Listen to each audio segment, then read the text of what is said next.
SR7 TV news కి స్వాగతం. అరటి తోటల రైతులు సకాలంలో సమగ్ర సస్యరక్షణ చర్యలు చేపడితే మంచి దిగుబడులు సాధించవచ్చు. కృషి విజ్ఞాన కేంద్రం ఉద్యాన శాస్త్రవేత్త డాక్టర్ మానస, వైఎస్ఆర్ కడప జిల్లా ఊటుకూరు కృషి విజ్ఞాన కేంద్రం. అరటి తోటల రైతులు పంటల్లో తీసుకోవాల్సిన మెలకువల గురించి కృషి విజ్ఞాన కేంద్రం ఉద్యాన శాస్త్రవేత్త డాక్టర్ మానస మాట్లాడుతూ, అరటి తోటల్లో ఎక్కువగా ఆకుమచ్చ తెగులు అనేటువంటిది రావడం జరుగుతుందని, దీనివల్ల మొక్క ఎదుగుదల తగ్గిపోవడం, గెలలు సరిగ్గా వేయకపోవడం, కాయ నాణ్యత తగ్గిపోవడం, దిగుబడి తగ్గిపోవడం జరుగుతూ రైతులు నష్టపోవడం జరుగుతుంటుందని, వర్షాలు ఎక్కువగా కురవడం, గాలిలో తేమ శాతం ఎక్కువగా ఉండడం, ఉష్ణోగ్రత తగ్గిపోవడం వలన సిగటోగ తెగులు ఎక్కువగా రావడం జరుగుతుందని, ఈ తెగులు నివారణగా మ్యాన్కోజ్గప్ 2.5 గ్రాము లీటర్లు నీటికి కలిపి పిచికారీ చేయాలని, లేదా క్లోరోకాల్ అనే మందును కానీ పిచికారీ చేసుకున్నట్లయితే పంట ఆకుమచ్చ తెగులు బారిన పడకుండా ఉంటుందని తెలిపారు. ఆర్వి కృష్ణారెడ్డి, అన్నమయ్య జిల్లా, వైఎస్ఆర్ కడప జిల్లాల ఇన్ఛార్జ్.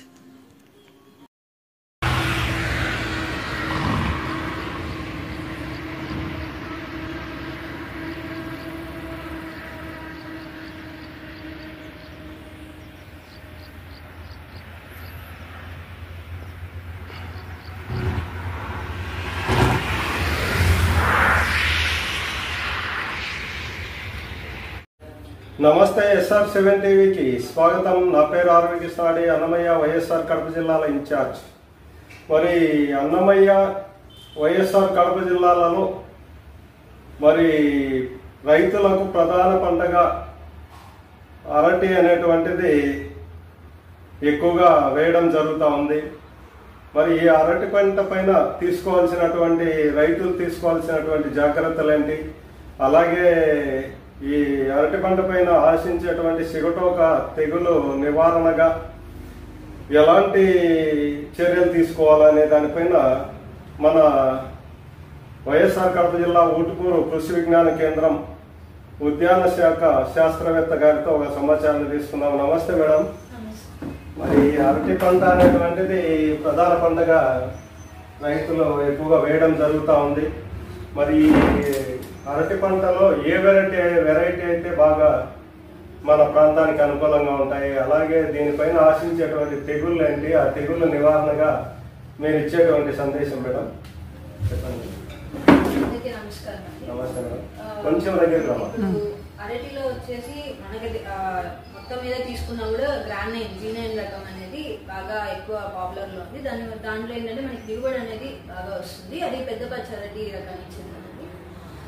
అయితే ఏంటంటే దాంతో పాటుగా గత కొన్ని సంవత్సరాలుగా మనకి యాలక్కి అని, సుగంధాలు అని, చక్కెరకేళి ఇలాంటి రకాలను కూడా రైతులు కొంత అడాప్ట్ చేసుకుంటున్నారు. వాటి విస్తీర్ణం కూడా రోజు రోజుకి కొంత పెరుగుతుంది.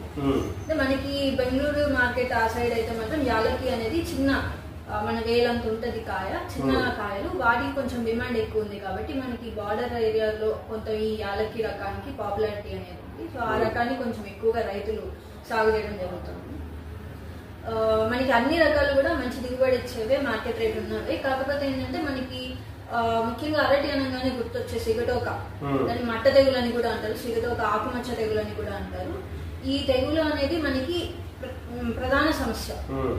ఎందువల్లనంటే ఒకసారి ఈ తెగులు అనేది ఆశించింది అంటే మనకి ఆకుల మీద మచ్చలు అనేది తొందరగా పెరిగిపోయి ఆకు మొత్తం డ్యామేజ్ అవ్వడము, తద్వారా మనకి ఫైనల్ గా దిగుబడి మీద ప్రభావం అనేది చూపిస్తూ ఉంటుంది. ఈ మనం ఇప్పుడు చెప్పుకున్న ఈ పెద్ద పచ్చి అరటి కానివ్వండి, పొట్టి పచ్చి అరటి కానివ్వండి, ఇలాంటి రకాలన్నీ కూడా ఈ సిగటోకాన్ని తట్టుకునే రకాలైతే కావు. అది కాకుండా దీనికి రైతులు ఏం చేయగలరు అంటే, మనం ప్రస్తుతానికి సాగు చేసే రకాల్లో తట్టుకునే శక్తి లేదు కాబట్టి మనం కొంత సమగ్ర యాజమాన్య చర్యలు చేపట్టడం ద్వారా ఈ సిగటోక అనే ప్రాబ్లం ని మనం ఈజీగా నివారించుకోవచ్చు. దానికి మొదటగా మనం చేయాల్సింది ఏంటంటే, మనకి ఈ సిగటోక మచ్చ తెగులు అనేది ఎప్పుడైతే వర్షాలు పడుతుంటాయో, అంటే గాలిలో తేమ శాతం అనేది ఎక్కువగా ఉండడం, ఉష్ణోగ్రత తక్కువ ఉండడం, ఇలాంటి సమయంలో సిగటోక అనేది ఎక్కువగా వస్తుంటాయి. ఇందుకోసం మనం ఏం చేయాలి అంటే, మొదటగా వర్షాలు వస్తాయి అని అంటే వర్షాకాలం సీజన్ ప్రారంభానికి ముందే ఒకసారి మ్యాంగోజెబ్ 2.5 గ్రాముల లీటర్ నీటికి కలుపుకోవాలి, లేదా క్లోరోథాలనీతో, ఈ రెండింటిలో ఏదైనా సరే ఒక మందుని మనం పిచికారీ కనుక చేసుకోగలిగినట్లయితే ఆ శిలీంధ్ర యొక్క సంఖ్యని మనం ముందస్తుగానే తగ్గించుకొని కంట్రోల్ చేసుకోవచ్చు. లేదు మనకి సిగటోక వచ్చింది తోటలో, అలాంటప్పుడు మనం ఏం చేయాలంటే 4-5 మందులు ఉన్నాయి, వాటిని మనం మార్చి పిచికారీ చేసుకోవాలి. ఎప్పుడైనా సరే పురుగు మందు కానివ్వండి, తెగులు మందు కానివ్వండి, కంటిన్యూస్ గా ఒకటే కొడుతూ ఉంటే వాటికి నిరోధక శక్తి అనేది పెరుగుతుంది. కాబట్టి ఖచ్చితంగా మందులను అయితే మార్చి కొట్టుకోవాల్సి ఉంటుంది. ఇంకొకటి ఏంటంటే మనకి మందుల షెడ్యూల్ నేను మళ్ళీ చెప్తానండి. దానికన్నా ముందుగా ఏంటంటే మనం కొన్ని చిన్న యాజమాన్య చర్యలు, అనగా కలుపు అనేది లేకుండా చూసుకోవడము. రెండోది వచ్చేసి కొంతమంది పిలకలు అనేది ఎక్కువ పిలకలు ఉంచేస్తుంటారు. అలా కాకుండా చెట్టుకి 1 లేదా 2 పిలకలు మాత్రమే ఉంచి మిగిలిన పిలకలన్నీ ఎప్పటికప్పుడు 20-25 రోజులకు ఒకసారి అలా తీసేసుకుంటూ ఉంటే మనకి ఈ శిలీంధ్రం అనేది వాటి మీద డెవలప్ అవ్వకుండా తొందరగా కంట్రోల్ అనేది చేసుకోవచ్చు. ఇప్పుడు మనము మందుల విషయానికి వస్తే మొదటి పిచికారీగా ప్రాపికోనజోల్. ఈ మందు 1 ml లీటర్ నీటి కలిపి పిచికారీ చేసుకోవాల్సి ఉంటుంది. తర్వాత 20-25 రోజులు గ్యాప్ ఇచ్చాక రెండో పిచికారీకి వెళ్లాల్సి ఉంటుంది. అందుకోసం carbendazim mancozeb combination, carbendazim plus mancozeb combination 1.5 gram litre నీటి కలిపి పిచికారీ చేసుకోవాలి. తర్వాత మూడో పిచికారీగా ట్రైఫ్లాక్సిస్ట్రోబిన్ ప్లస్ టెబుకానజోల్ ఈ కాంబినేషన్ మందు 1 గ్రామ్ లీటర్ నీటికి. లేదు అంటే అజాక్సిస్ట్రోబిన్ టెబుకానజోల్ కూడా వాడుకోవచ్చు, అది 1.5. ఈ 4 సార్లు అంటే ఖచ్చితంగా 4 పిచికారీలు చేయాలని కాదండి. మొదటి 1 లేదా 2 పిచికారీలు చేసుకునేసరికి మనకి ఉధృతి అనేది తగ్గుతుంది. తర్వాత ఉధృతిని బట్టి మనం తర్వాతి మందుల పిచికారీకి వెళ్లాల్సి ఉంటుంది. ఇంకా 5వ పిచికారీ, 4 మందులు పిచికారీ చేసిన తర్వాత కూడా 5వ పిచికారీకి వెళ్ళాలి అనుకుంటే పైరాక్లోస్ట్రోబిన్ అపానికోనజోల్ కాంబినేషన్ ఉంటుంది. అది 1.5 నుంచి 2 ml వరకు లీటర్ నీటి కలుపుకొని పిచికారీ చేసుకోవాల్సి ఉంటుంది. అయితే ఇక్కడ ఒక చిన్న కిటుక ఏంటంటే చాలా మంది రైతులు మేము మందులు కొట్టినా కూడా కంట్రోల్ అవ్వట్లేదు అంటారు. దానికి మనం ఏం చేయాలంటే ప్రతి శిలీంధ్రపు మందు మీరు ఏ మందు అయితే సెలెక్ట్ చేసుకుంటారో దాంతో పాటుగా మినరల్ ఆయిల్ అని దొరుకుతుంది. దాన్ని బనానా ఆయిల్ అని కానీ హార్టికల్చర్ ఆయిల్ అని కానీ అంటుంటారు. అది 1 లీటర్ నీటికి 10 ml ఖచ్చితంగా కలుపుకోవాలి.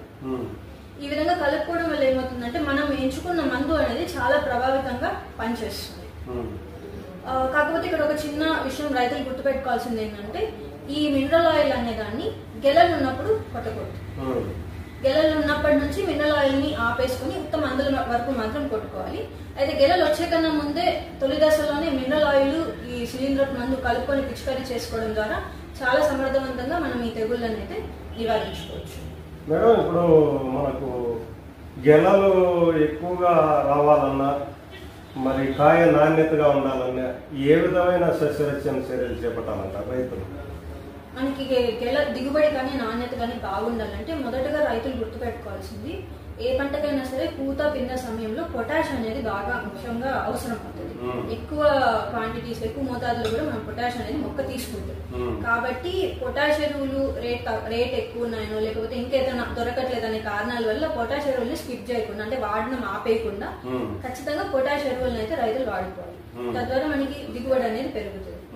ఇంకొకటి ఏంటంటే మనకి గెల అనేది వచ్చిన తర్వాత గెల మీద మనం పిచికారీలు చేసుకోవడం ద్వారా కూడా బాగా దిగుబడి అనేది కాయ సైజ్ కానీ దిగుబడి కానీ పెంచుకోవచ్చు.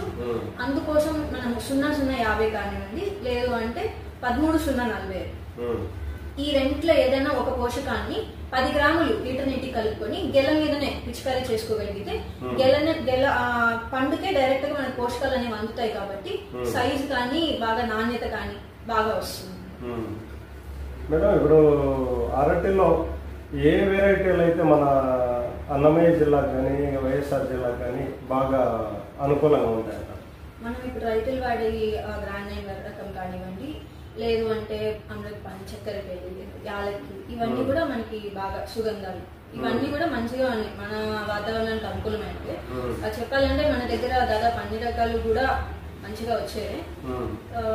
కాకపోతే ఏమంటే ఈ యాజమాన్య పద్ధతులు చేసుకుంటే మనకి మంచి దిగుబడులు అనేవి ఏ రకం నుంచైనా తీసుకోవచ్చు. మార్కెట్ పరంగా చూస్తే ఈ గ్రాండ్ కానీ యాలకి కానీ ఇలాంటి వాటికి కొంచెం రేట్ అనేది ఎక్కువగా వస్తుంది గత కొన్ని సంవత్సరాలుగా. Thank you madam.